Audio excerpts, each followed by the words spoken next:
এখানে কি বলেছে দেখো, যে 0.32 এবং 0.02 এর মধ্য সমানুপাতিক কত।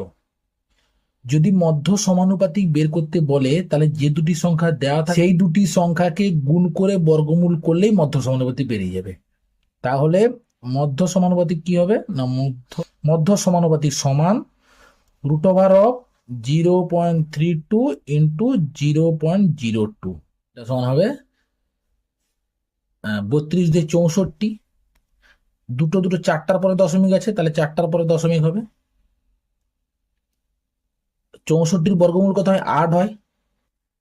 √এর মধ্যে যদি চারটার পর দশমিক বসে তাহলে √এর বাইরে দুটোর পর দশমিক বসবে,